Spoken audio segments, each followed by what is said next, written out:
പക്ഷേ ഈ ഒരു ചടങ്ങുകൾ വളരെ സമയബന്ധിതമായിട്ട് തന്നെ പൂർത്തിയാക്കണം. അപ്പോൾ അതിനു വേണ്ടിയുള്ള ഒരു തയ്യാറെടുപ്പിലുമാണ് നിലനിൽക്കുന്നത്.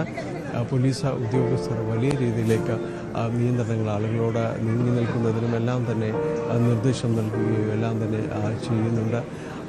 ഇപ്പോൾ വൈകാതെ തന്നെ ചടങ്ങുകൾ പൂർത്തിയാക്കിക്കൊണ്ട് ഗാർഡ് ഓഫ് ഓണർ നൽകുന്ന നടപടികളിലേക്ക് കടക്കുകയാണ്. മലയാളത്തിൻ്റെ ഏറ്റവും പ്രിയപ്പെട്ട ഏറ്റവും പ്രിയങ്കരനായ ഒരു ചലച്ചിത്രകാരൻ കൂടി യാത്ര പറയുകയാണ്. മലയാളിക്ക് ഓർക്കാനും ഓമനിക്കാനും ഓർത്തോർത്തു ചിരിക്കാനും ചിന്തിക്കാനും ഒരുപാട് മുഹൂർത്തങ്ങൾ നൽകിയ അപൂർവങ്ങളിൽ അപൂർവമായ ഒരാൾ, ഒരു ചലച്ചിത്ര പ്രവർത്തകൻ കൂടി മലയാളത്തോട് യാത്ര പറയുകയാണ്. മലയാള സിനിമയുടെ ചരിത്രം എഴുതുമ്പോൾ അതിൽ തിളങ്ങി നിൽക്കുന്ന ഒരു പേരുകാരനായി ശ്രീനിവാസൻ മാറും. 48 വർഷം, ഏതാണ്ട് അരനൂറ്റാണ്ട് കാലമാണ് സിനിമയിൽ തുടർന്നത്. മലയാള സിനിമ ബ്ലാക്ക് ആൻഡ് വൈറ്റിൽ നിന്ന് കളറിലേക്കെല്ലാം മാറുമ്പോൾ അതിൽ ശ്രീനിവാസൻ എന്ന മനുഷ്യൻ സൃഷ്ടിച്ച ഒരു ലോകം കൂടിയുണ്ട്. മലയാളിയെ നല്ല ഹാസ്യം ആസ്വദിക്കുന്നതിന്, ആ നിലവാരത്തിലേക്ക് ഉയർത്തുന്നതിന് ശ്രീനിവാസൻ നൽകിയ സംഭാവനകൾ ചെറുതല്ല. അവിടെയാണ് ശ്രീനിവാസനെ വ്യത്യസ്തമാക്കുന്നത്. ശ്രീനിവാസൻ മലയാള സിനിമയുടെ തന്നെ ഹാസ്യത്തിൻ്റെ ഒരു നിലവാരം ഉയർത്തിപ്പിടിക്കുന്നതിൽ ഏറ്റവും മുൻപന്തിയിൽ നിന്നു. ശ്രീനിവാസൻ തന്നെയായിരുന്നു മലയാള സിനിമാ ലോകത്തിൻ്റെ കാണികളുടെ ആസ്വാദന നിലവാരം, ഹാസ്യത്തിൻ്റെ ആസ്വാദന നിലവാരവും ഉയർത്തിപ്പിടിക്കാൻ ശ്രീനിവാസനെ ഉയർത്തിയെടുക്കുന്നതിൽ ശ്രീനിവാസന് കഴിഞ്ഞിട്ടുണ്ട് എന്നതാണ്. കാരണം ശ്രീനിവാസൻ സിനിമകളിലെ ഹാസ്യം അത് അദ്ദേഹത്തിൻ്റേത് മാത്രം സ്വന്തമായ ഒരു രീതിയായിരുന്നു.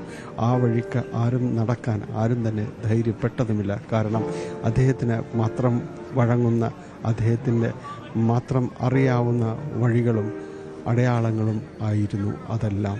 അതുകൊണ്ട് തന്നെയാണ് അത് വ്യത്യസ്തമായി നിലനിന്നിരുന്നത്. ആ ചലച്ചിത്രകാരനാണ് ഇപ്പോൾ ഇവിടെ ഉദയംപേരൂർ കണ്ടനാട് വീട്ടുവളപ്പിൽ എരിഞ്ഞടങ്ങുന്നത്. ആദരവോടെയാണ് മലയാളം അദ്ദേഹത്തിന് യാത്രയയപ്പം നൽകുന്നത്.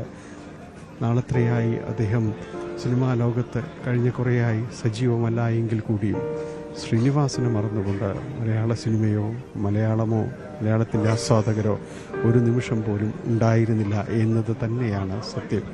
അദ്ദേഹം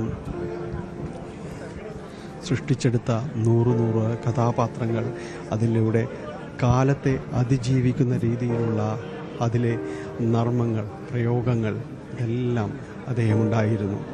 കുഞ്ചൻ നമ്പ്യാർ ഉണ്ടായിരുന്ന മലയാളക്കരയിൽ സഞ്ജയൻ സൃഷ്ടിച്ച ഹാസ്യലോകത്ത്, വികെൻ സൃഷ്ടിച്ച ഹാസ്യലോകത്ത് പിന്നീട് വന്നത് ശ്രീനിവാസന് സൃഷ്ടിച്ച സിനിമയുടെ നർമ്മത്തിൻ്റെ സജീവത തന്നെയായിരുന്നു. അത്തരം കാര്യങ്ങൾ ശ്രീനിവാസന് മാത്രം സാധ്യമാകുന്ന രീതിയിലേക്ക് അങ്ങനെയൊരു പ്രയോഗം, ശ്രീനിവാസൻ്റെ നർമ്മപ്രയോഗമെന്ന് നാളെ ഒരു കാലം പേരിട്ട് വിളിച്ചാലും ഒരിക്കലും അതിന് അത്ഭുതപ്പെടേണ്ടതില്ല.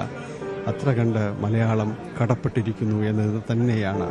നമ്മളടക്കമുള്ളവർ പലപ്പോഴും പറയുന്ന തെരഞ്ഞെടുപ്പ് കാലത്ത് പ്രയോഗിക്കുന്ന ചില ഡയലോഗുകൾ പോലും, ട്രോളുകൾ പോലും നാം കടം കൊണ്ടത് ശ്രീനിവാസൻ എന്ന മഹാപ്രതിഭയിൽ നിന്നാണ്.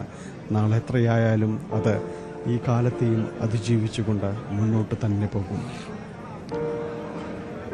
ഇപ്പോൾ ചിതയിലേക്ക് ശ്രീനിവാസൻ്റെ ഭൗതിക ശരീരം കൊണ്ടുവരുന്നതിനുള്ള ക്രമീകരണങ്ങൾ പൂർത്തിയാക്കുകയാണ്. വലിയ തിരക്ക് അനുഭവപ്പെടുന്നുണ്ട് ഇവിടെ.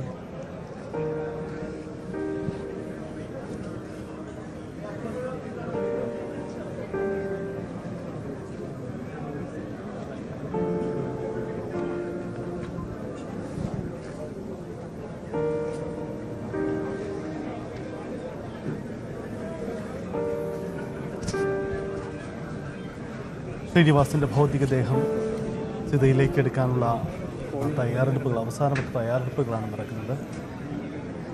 ഗാർഡ് ഓഫ് ഓണർ നൽകി അർഹിക്കുന്ന യാത്രയയപ്പ് ശ്രീനിവാസന് മലയാളം നൽകുകയാണ്.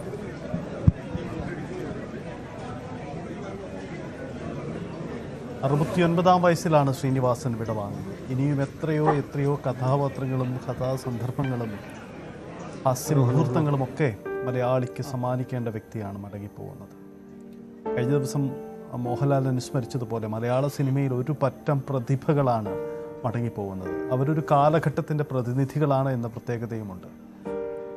ഇന്നത്തെ ദിനപത്രങ്ങളുടെ മുൻപേജുകളിൽ അച്ചടിച്ചു വരുന്നത് പോലെ ശ്രീനിവാസനും അദ്ദേഹത്തിൻ്റെ സഹപ്രവർത്തകരുടെയും ഒരു വലിയ സംഘം ഇതിനകം തന്നെ നമ്മെ വിട്ടുപോയിരിക്കുന്നു. അവശേഷിപ്പിച്ചു പോകുന്ന കാലഘട്ടത്തിലൂടെ ഇനി എന്ത് എങ്ങനെയെന്ന തോന്നൽ അതുതന്നെയാവാം എല്ലാവരിലും ഉണ്ടാകുന്ന പ്രതിസന്ധി. മോഹൻലാലൊക്കെ അനുസ്മരിക്കുന്നതും അതാണ്. കാരണം ഒരു പഴയ തലമുറയുടെ ശേഷിപ്പുകളാണ് ഓരോന്നായി ഇല്ലാതാവുന്നത്. ശ്രീനിവാസനും അവശേഷിപ്പിച്ചു പോകുന്നതും അതുതന്നെയാണ്. ആജ്ഞ രവീന്ദ്രൻ കൂടി നമുക്കൊപ്പം ഉണ്ട്. ആജ്ഞ നിൽക്കുന്നത് എവിടെയാണ്? ഈ ഗാർഡ് ഓഫ് ഓണർ നൽകിയ ശേഷമായിരിക്കുമോ മൃതദേഹം ചിതയിലേക്ക് കൊണ്ടുവരിക, അതോ ചിതയിൽ കൊണ്ടുവന്ന ശേഷമായിരിക്കും? എന്താണ് അവിടുത്തെ ക്രമീകരണം ഇപ്പോൾ?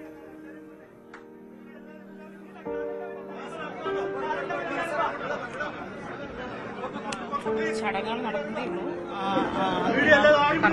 നടക്കുകയാണ്. രക്തബന്ധത്തിലുള്ളവർ ചെയ്യാനുള്ള ചടങ്ങുകൾക്ക് വേണ്ടിയിട്ട് എല്ലാവരെയും അകത്തേക്ക് കൂട്ടിക്കൊണ്ട് പോകുന്നുണ്ട്. ശേഷമായിരുന്നു അതിൻ്റെ സംസ്കാരം തുടങ്ങുക എന്നാണ് മനസ്സിലാക്കാൻ കഴിയുന്നത്.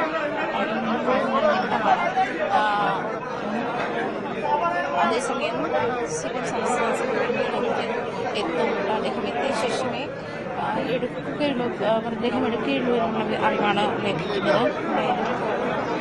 മുതിർന്നവരോട് കൂടിയ ചടങ്ങുകൾ അവസാനിക്കുകയുള്ളൂ എന്നാണ് മനസ്സിലാക്കാൻ കഴിയുന്നത്. എത്തേണ്ട അല്ലെങ്കിൽ അവർ കാത്തിരുന്നവരെല്ലാം എത്തി എന്ന് തന്നെയാണ് മനസ്സിലാക്കുന്നത്. പക്ഷേ ഇപ്പോഴും ഇവിടെ ശ്രീനിവാസൻ എന്ന അതുല്യ കലാകാരനെ കാണാം, ദൃശ്യങ്ങളിൽ കാണാം, ഇപ്പോഴും കാണാം. വലിയ ജനനിബന്ധമാണ് സിറ്റുവേഷനാണ് നിലവിലുള്ളത്. കാണാൻ ഇന്നലെ പ്രവാഹമാണ് എന്ന് വേണം പറയാം. ഇന്നലെ ടൗൺ ഹാളിലുണ്ടായിരുന്ന 10,000 ആളുകൾ അദ്ദേഹത്തെ എത്തിയിരിക്കുന്ന ആളുകൾ രാവിലെ ഇവിടെ എത്തുന്ന ആളുകൾ ഇന്നലെ രാവിലെയും ഏതെങ്കിലും ശ്രീനിവാസൻ എന്ന് പറയുന്ന പ്രതിഭയെ കാണാൻ അല്ലെങ്കിൽ കേട്ടറിഞ്ഞു പോലും നൽകിയ ആളുകൾ ഒരിക്കൽ പോലും കണ്ടിട്ടില്ലാത്ത അവസാന ഘട്ടത്തിലാണ് ഒരുക്കങ്ങൾ. എന്തായാലും ചിതയിലേക്ക് മൃതദേഹം എടുക്കാനുള്ള ഒരുക്കങ്ങളാണ് അവിടെ നടക്കുന്നത്. ആ തരത്തിലാണ് ക്രമീകരണം. പക്ഷേ ഇപ്പോഴും അണമുറിയാത്ത ജനപ്രവാഹമാണ്, ആളുകൾ വന്നു പോവുകയാണ്. ശ്രീനിവാസൻ എന്നത് സിനിമാക്കാർക്കിടയിലോ മലയാളി പൊതുസമൂഹത്തിൻ്റെ മാത്രം സ്വത്തല്ല. ഏറ്റവും പ്രത്യേകിച്ച് ഒടുവിൽ മടങ്ങിയെത്തുന്ന കണ്ടനാട്ടെ ആ ഗ്രാമവാസികൾക്ക് കൂടി ഒരു വൈകാരിക മുഖമാണ് ശ്രീനിവാസൻ. കാരണം അവർക്ക്